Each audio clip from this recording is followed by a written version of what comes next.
আমরা এখনো পর্যন্ত 150-200 বছরের পুরনো ফৌজদারি বিধান নিয়ে আমাদের আইন পরিচালিত হয়, দেওয়ানি আইন পরিচালিত হয়। 18 সালের মধ্যবর্তী সময়ের পরের মামলা। অন্যায়ের বিরুদ্ধে সাংবাদিকরা সঠিকভাবে সত্যটা তুলে ধরবে, এটাই প্রত্যাশা, এটাই গণতান্ত্রিক রাষ্ট্রের বিধান। এবং আমরা মনে করি সংবাদপত্র সেই স্বাধীনতা ভোগ করবে। কিন্তু আজকে আমাদেরকে ব্যালেন্স করতে হবে। এই ধরনের অপতথ্য, এই ধরনের মিথ্যা তথ্য দিয়ে এভাবে রাষ্ট্রের দায়িত্বপূর্ণ ব্যক্তিদেরকে মনোবল ভাঙার যে প্রক্রিয়া, সব মানুষ হয়তো বিশ্বাস করবে না, দু একজন ব্যক্তি তো এটাকে নিয়ে রেফারেন্সে ব্যবহার করবে। এই যে ইনজুরি, সোশ্যাল ইনজুরি, ভালো কাজ করার ক্ষেত্রে যে প্রতিবন্ধকতা, তার বিরুদ্ধে কি ব্যবস্থা গ্রহণ করবেন সে ব্যাপারে সময় এসেছে চিন্তা করার, সিদ্ধান্ত নেওয়ার। আরেকটি কথা বলে যাব মাননীয় মন্ত্রী, আইনের সঙ্গে সংবাদপত্র এবং আধুনিক সংবাদ প্রকাশের সম্পর্কে মাননীয় মন্ত্রী মহোদয়কে দৃষ্টিতে শুনবেন। আমরা এখনো পর্যন্ত 150-200 বছরের পুরনো ফৌজদারি বিধান নিয়ে আমাদের আইন পরিচালিত হয়, দেওয়ানি আইন পরিচালিত হয়। 18 সালের মধ্যবর্তী সময়ের পরের মামলা। আইন অথচ যুগ বদলেছে, প্রতিনিয়ত আমরা এআই তার ভালো জিনিস এবং খারাপ জিনিসের সঙ্গে আমরা সংঘর্ষ করছি, দ্বন্দ্ব করছি। মানুষ সোশ্যাল মিডিয়াতে এআই জেনারেটেড কোনো ফেক নিউজ এমনভাবে বিশ্বাস করা শুরু করেছে, জাতীয় পর্যায়ের অনেক নেতৃবৃন্দ সেই নিউজের সূত্র ধরে নিজের প্রতিক্রিয়া ব্যক্ত করেছেন, পরবর্তীতে ক্ষমা চেয়েছেন। অতি সম্প্রতি আমি নাম বললাম না, জাতীয় পর্যায়ের নেতৃবৃন্দ। তাহলে এই যখন আমাদের আর্টিফিশিয়াল ইন্টেলিজেন্সের যখন অবস্থা, সেই ক্ষেত্রে আমাদের আইন কিন্তু যুগোপযোগী না। আমি অতি সম্প্রতি লক্ষ্য করেছি সাইবার সুরক্ষা আইন, এটি সংশোধনের জন্য একটা মন্ত্রী পরিষদের কমিটি গঠন করা হয়েছে। মাননীয় মন্ত্রী সেই কমিটির সদস্য বলে জেনেছি।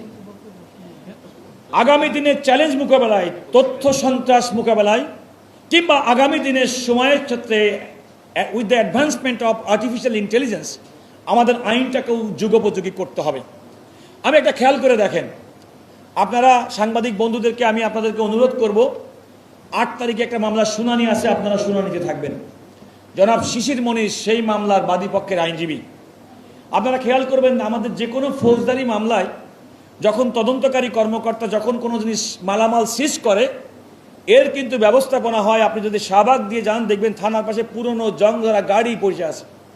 তার মানে এগুলো কোনো সংরক্ষণের নেই, প্রচলিত ধারায় আলামত হিসেবে রাখার কারণে আপনি একটা ভালো জিনিস, দামওয়ালা জিনিস, সেটা কিন্তু অপব্যবহার, অবহেলার কারণে দীর্ঘদিন পরে, 5 বছর 7 বছর পরে এটা ডিস্ট্রয় হয়ে যাচ্ছে। ভারতে তারা এখানে ডিজিটাল এভিডেন্স ফর্মুলেশন তারা করেছেন।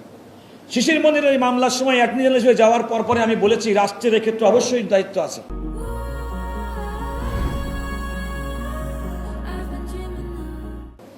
আমি তাৎক্ষণিকভাবে মাননীয় স্বরাষ্ট্রমন্ত্রীকে ফোন করেছি, স্বরাষ্ট্রমন্ত্রীর সঙ্গে সাক্ষাৎ করেছি।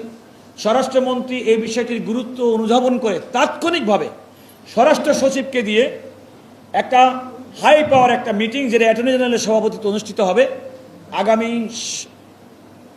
6 তারিখে। আমরা একথা বলছি যে রাষ্ট্র, আমরা যে যেখানে দায়িত্ব পালন করছি, সেই দায়িত্ব পালন করার ক্ষেত্রে রাষ্ট্রের যে কোনো ভালো জিনিসের ক্ষেত্রে আপনাদের সংবাদপত্র, সংবাদ মাধ্যম আপনাদের সহযোগিতা করতে হবে। আমরা প্রোঅ্যাক্টিভলি রোল প্লে করছি কথা বলার জন্য।